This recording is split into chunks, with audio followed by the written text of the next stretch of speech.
ます。こちこんもポテトです。今日もポテトぶつけていきたいなと思います。よろしくお願いいたします。今日はですね、アザルとかフィーゴとかなんかこういうドリブルとかでなんやかんやあるんじゃねって説やっていきたいなと思います。こちらのガチャね、今来ておりますけども、この中でもですね、今回アザルとかフィーゴとかね、なんやかんやこうドリブルしやすくないみたいなところやっぱあるじゃないですか。もちろん能力とかはあると思うんですけど、これってなんかあんのかなみたいな、少なくともフィーゴに関してはこういうドリブルあるよね、多分あると思うんですけど、モーションだけなのかとかね、実際になんか変わってくるのかみたいなところをね、今日はやっていきたいなと思います。検証法をですね、ちょっと初めて見る方もいるかもしれませんので説明していくと、タッチレーンのところに立ってですね、iPhone に動きを記録させて検証していきます。1秒間60個までペナーネのね、ドリブルのスピードを計測していきます。もちろん今回もね、ラグ処理とかやってます。よくわかんない方はね、こちらの動画見ていただければわかるかなと思いますので、よろしくお願いいたします。で、今回は使っていく選手は、この3人でやっていきたいなと思います。アザール、フィーゴ、そして香川選手もね、一応一緒にやってきました。で、今までの検証で瞬発、ボルコン、身長とかね、まっすぐのドリブルでスピードに影響しないってことは分かってはいるんですが、一応ね、瞬発とかは合わせていますよという形になっておりますというところでいきましょう。まずは香川選手のところからいきましょう。スピード、ドリブル86の状態ですね。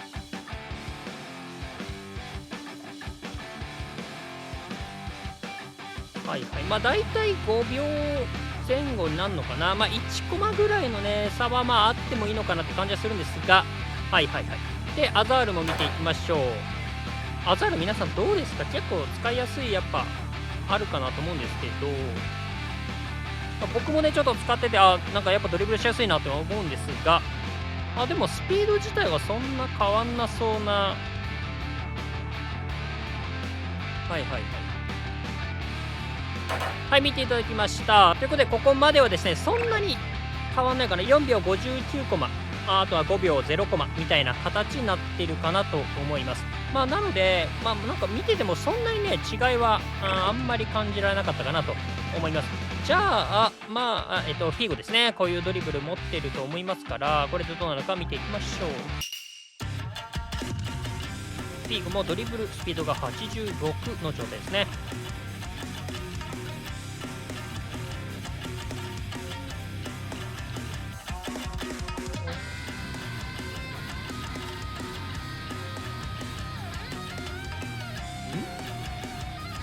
はい、見ていただきました。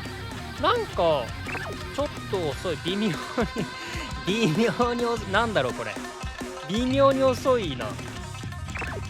ラグ処理もねちょっと再確認してきて、であとねもう一回計測とかもちょっと追加でしてみたんですけど、結果変わんなかったですね。5秒切ることはなかったって感じでした。誤差といえば誤差だし、使ってても、多分影響ないレベルだとは思うんですけど、追加で検証しても変わんなかったから、なんだろうね、確実に遅いって感じなのかな。これがこういうモーションの影響なのかっていうのはまだちょっと分かんないんですけど、一応ちょっとこういうモーションの違い見ていきましょう。はい、左がフィーゴ、右がアザールのところになっていくんですけども、このね動きのとこ見ていくんですけど、はい、この分かります？これ肘がピーンってなってるの分かります？フィーゴの方が。でこれまた続いてやっぱこういう感じで、やっぱそうだよね、逆もそうで、逆もで肘がピーンってなってるんですよね。だからどうなんだろうね、横幅を大きく腕をうまく使ってディフェンダーとかのプレスをちゃんと抑えてくれたりするのかな。なんかそんな感じはしてくれそうな気がしますよね。であとは横から見たやつなんですけど、このダッシュ入った時のこの姿勢ですよね。この姿勢のところなんですけど、やっぱこのなんていうのかな、フィーゴの方が前かがみというかね、やっぱすごくより猫背っていう感じはしますよね。でこれアザールもね最初は猫背ではあるんだけど、走っていくとだんだん猫背がこう治っていくんですよね。なんですけど、それでもねよりフィーゴは猫背と戻らないんですね、姿勢が。そんな形になってますね。でこれってどうなんですかね、体入れにくいとかあんのかな。ちょっと猫背だからさ。あと腕もさっき横使ってたけど、ここまでのねコナミさんの仕様を見ていくと結構そういうのが影響したりするんで、割とありえるんじゃないかなって気はしてますね。はい、ちょっとねアザールのとこで気になったとこもあったんで持ってきたんですけど、このねゆっくり見ていくと、この分かります？背筋ピーンってなってんの分かります？アザールが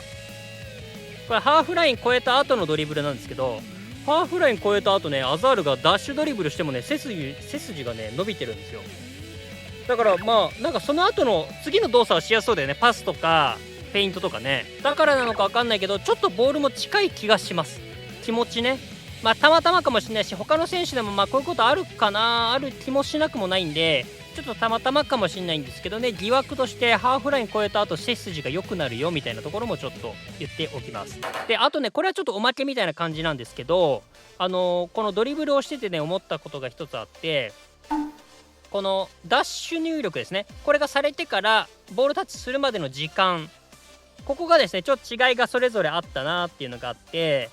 でこの動画で言うと今アザールとフィゴが速くなってカガが一番遅いみたいな形になってはいるんですけど、これね実は毎回がそうじゃなくて、この時なんかはフィゴが一番速くて次にアザール、最後にカガワとかそんな形になってると。でこういう風にですね、なので毎回こうちょっと変わるんですよ。これカガが一番速い時もあったりとかするわけなんですけど、でこれって何なんだろうなと思っていろいろこうちょっと見ていくとですね、だんだん分かってきて、このねダッシュを入力したタイミングと足とボールの位置、ここがね大きく影響しているということが分かってきたんですよね。そう考えていくとですね、低身長の選手はやっぱ歩幅が狭いからすぐ触れる機会みたいなタイミングが多い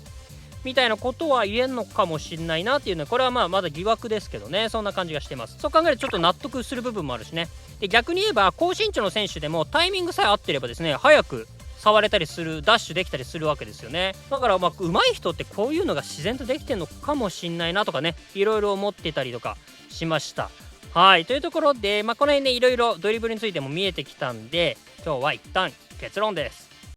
フィーゴは腕と体勢を駆使する、アザールは敵陣でのドリブルで本領発揮するっぽいとします。はい、というところでねいろいろ見ていただきました。はい、最後ねするっぽいっていう言い方はしたんですけど、少なくともフィーゴのねモーションとかが違うことは間違いなく言えるかな。それ以外はねちょっと不確定なところはちょっと多いかなと思うんですけど、今後ねまたいろいろやっていきたいなと思います。でこういう検証ってね何が大変かってね、何が正解の検証なのかが分かんないところ、手探り状態でずっとね検証してるんで、検証しててもパソコンに取り入れて比べてみてやっと違いがあるかないかみたいな感じだからね。だから今回もね結構ボツになった検証もいっぱいあるんですよねなので、何が言いたいかっていうと、皆さんのこのアザールとかフィーゴを使った時の感覚とか、そういったところって結構すごく大事なんです。重宝してるというか。なのでぜひですね、自分はこう思ったよとか、こういう風に思ってたよ、感じましたよっていうのがあったらコメントでいただければなと思います。ちょっとねいいねできてないのもあったりするんですけど、基本的には全部見てますから、はい、ぜひねよろしくお願いいたします。特に今回で言うとフィーゴとかね使用感も知りたいですかね。特にねモーションが違うから、その辺のねところはちょっといろいろ聞いてみたいなと思いますので、よろしくお願いいたします。具体的にね何が違うとかあったら嬉しいですね。てかさ、こういうの結構おもろくない？個人的には結構好きなんだよね、こういうの。なんかこのモーションとか微妙な違いなんだけど、そこに結構ね命かけてそうなんだよね、コナミさんがそういう感じがすごく好きで。あと最後言ったタイミングとかの話なんですけど、ぜひねトレーニングモードでもねやってみてほしいんですね。結構ね違いある、わかるかな。意識してるとね結構違いわかると思います。このタイミングだと速かったけどこのタイミングだと遅いとかね。なので低身長のドリブルとかにすごく慣れてる人はですね、高身長を急に使うとね使いにくいな、重たいなって思ったりとか、そういうところはあるのかもしれないですね。はい、というところでこの辺はぜひですね参考にしていただいて、もしよかった、この動画よかった、面白かったなと思った方ですね、高評価チャンネル登録していただけると本当に嬉しいです。ということで最後ね雑談、そして報告等もしていきたいなと思います。はい、ここからね雑談になっていきます。いや結構おもろかったですね。こういう形でねいろいろ見えてくるとですね面白みが増してくるかなと思います。ぜひトレーニングモードねいろいろやってみてほしいなと。でコメントあったら教えてください。はい、というところで今日はですね、あとはポテワンのこともちょっと一緒に動画出してんのかな、ショートかなんかで出してんのかもしれないですけど、ぜひそちらもねぜひちょっとお願いします。皆さんの本当に力が本当に必要ですのでよろしくお願いいたします。ちょっとねいろいろこの動画の多分後とかだと思うんだけど、7時ぐらいかな、またいろいろ報告とかもあるかなと思いますので、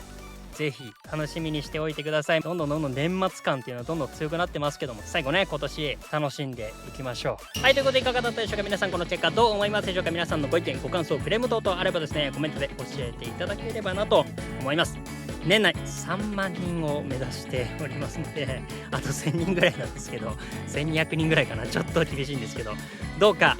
よろしくお願いいたします。はい、というところで今日はですね、固有ドリブルについてやってきました。意外にねこうやって見たモーションとかだけでもかなり違いが見えてきて面白いですね。またいろいろやっていきたいなと思いますので、よろしくお願いいたします。ということで今日の動画これで終わりたいなと思います。また次回の動画でお会いしましょう。バイバイ。